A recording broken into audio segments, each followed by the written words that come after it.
Are you presently stuck on a specific person and you have tried different techniques to grow through this connection and nothing is really working? So you're not with this person on the physical and you still feel connected to this person in some way. And although you are wanting to either, get a clear answer of a yes or a no to not be in the physical or be in the physical together, there is still this distance, but this connection on a spiritual and emotional level that for some reason is persisting. Well, if this is the case, then this video might bring you a lot of insight on to what you can do proactively to shift this game around. This could be a karmic, a soulmate, a twin flame. It could be any kind of connection that we may not be aware of what it is and why it's here for, the way it is, right? But we want to look into this a bit deeper today. So there's many reasons why this can be happening. Now, we want to eliminate some of the reasons by actually being real with ourselves. So let's look at one thing that could be keeping us stuck in this specific situation without moving things forward, or this connection being just another lesson so it can actually bring us to the freedom we're looking for, so that we can actually now move on into another relationship or to being single without any lingering connections like that. So one thing can be that this kind of connection is actually kind of protecting ourselves from experiencing another very painful situation that we have experienced in the past, maybe with somebody else. And it's kind of, like on a conscious mind, we're saying we don't want this, but on a subconscious level, there is this immense fear that we're trying to ignore. And therefore, every time there is something that we're saying we're wanting in our life and we're not having it, there is actually a bigger fear that is subconsciously pushing the very thing we want away. So to be 100% honest here, this connection is not something we are actually wanting at this moment, but we are more fearing to either have it come close so that we don't get hurt, or for it to come close and then leave, right? So that way we experience loss. So one is experiencing pain and the other one is experiencing the absence of the positive, which is loss. Presence of negative pain, absence of positive loss. So those are the two kind of pains that we might be avoiding. And therefore we are keeping this connection at arm's length. So we might be saying that this person is not wanting a relationship with us, whereas our subconscious responsibility is actually saying whatever our outer world is saying. So if he or she doesn't want a relationship with me, then I don't want one with them or with me for a specific reason. And it's always to avoid some sort of uncomfortable emotion, pain, right? But unfortunately, if we are avoiding experiencing pain and owning the responsibility of growth, which this is what pain is there for, then we are subconsciously on purpose not wanting a relationship, period. And not wanting a relationship with a person we are wanting, because having a relationship with just a random person that we don't have a lot of feelings does not trigger all these intense fears of actual pain or loss. So being single is a lot easier. Being in a relationship with a person we don't have a deep connection with is a lot easier.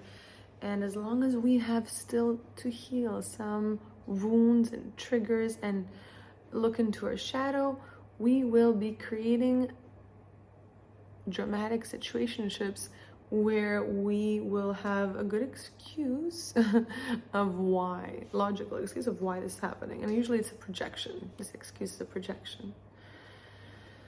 So for today's video, let's go and see if the fear of loss is something that we haven't dealt with, and can we allow to feel the feelings of, if I lost this person, right? This person never came into my reality, we never ended up together. How does that feel? So if this is triggering, then this means that there is healing here.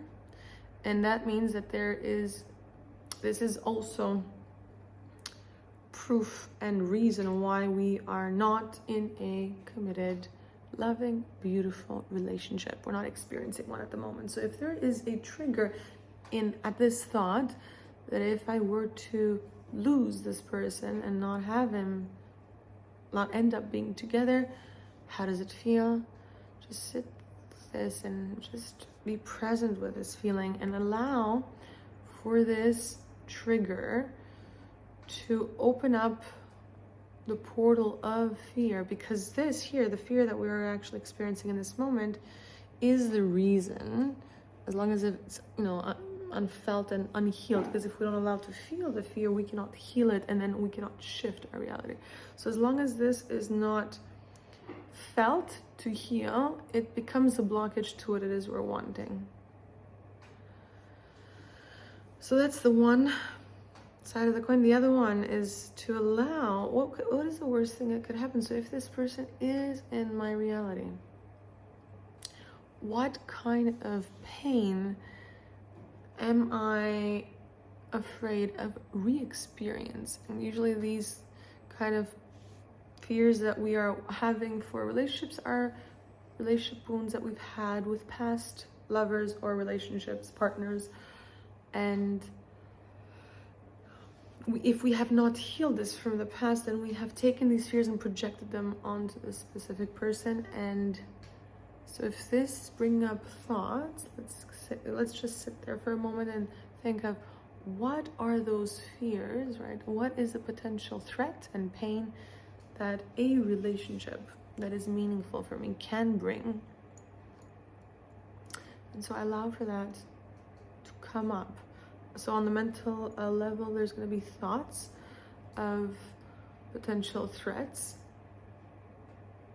And as I allow the space for it, I could allow for that emotion to come up. And once it comes up, this fear, right? Oh yeah, this could happen. This could definitely happen. And there's like this narrative that supports the emotion and the feeling on the body level. So let's go there and see what comes up. So we are being present with our fears, with our subconscious saboteur, right? The sabotage that we're doing subconsciously to not be in a committed relationship on the physical. So we might be connected to a specific person. However, if we are avoiding fears and pain that we have not healed from the past, we are keeping the relationship, period, at arm's length. Now, there's a lot more that we can actually practice and cultivate so that we can become the relationship we're looking for. So one thing is actually becoming emotionally literate. So being able to, within a trigger with a person, a friend, a loving family member, or somebody we just happen to meet randomly on the street, if we get triggered and we're able to just express how we feel instead of react, this creates an environment where we feel a lot safer within the relationship, within ourselves. So the one is to be able to express what it is we feel, and then the second is to be able to self-soothe through the trigger, being able to share and express what we feel, and then being able to own the responsibility, the ability to respond. So maybe first feel and respond and then express, right? Kind of mix them up here a bit, but that's fine. Whatever feels natural to you and right for you, that's what is right. There is no right or wrong. So one is being able to feel the trigger and go into self-soothing. So therefore go and become the parent we have expected others to be for us, our specific person, the relationship itself. So as long as we have these kind of expectations in other people, then relationships become something like, a ground. We have actually created a ground of unsafety.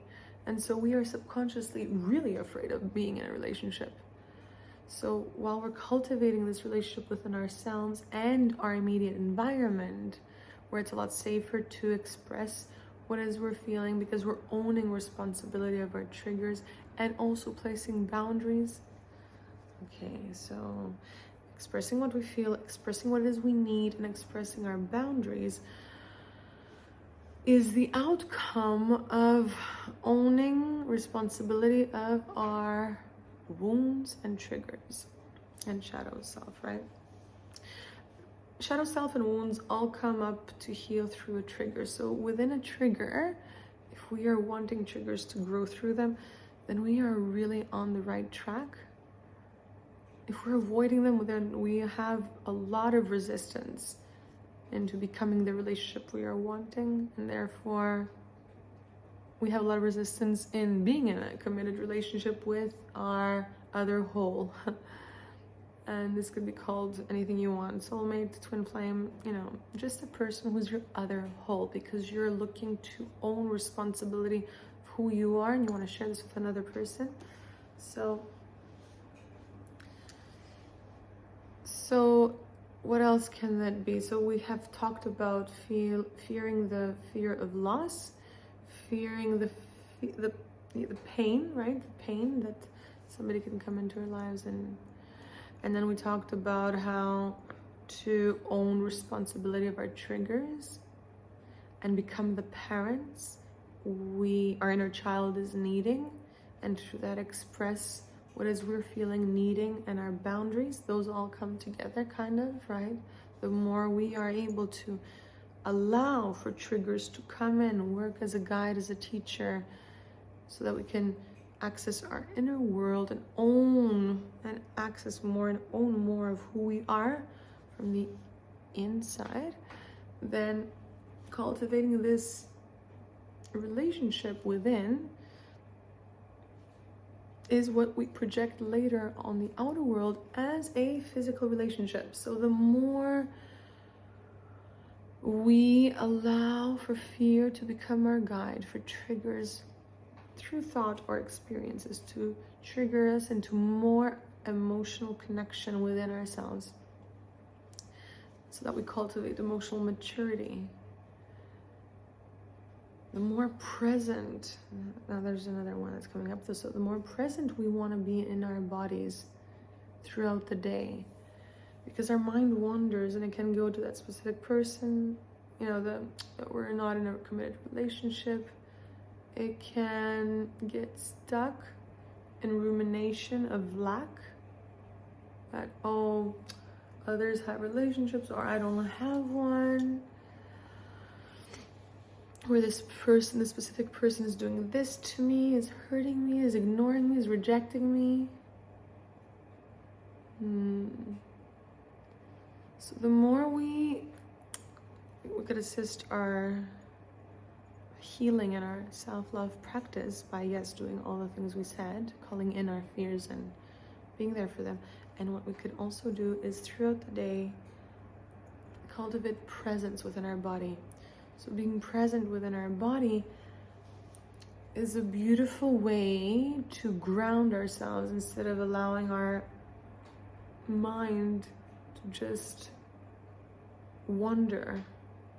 It's the wandering of the mind that creates disconnection from the body, and therefore more reasons to believe that relationships are not safe. So this is it for today. If you have any questions, please don't hesitate to find me on social media.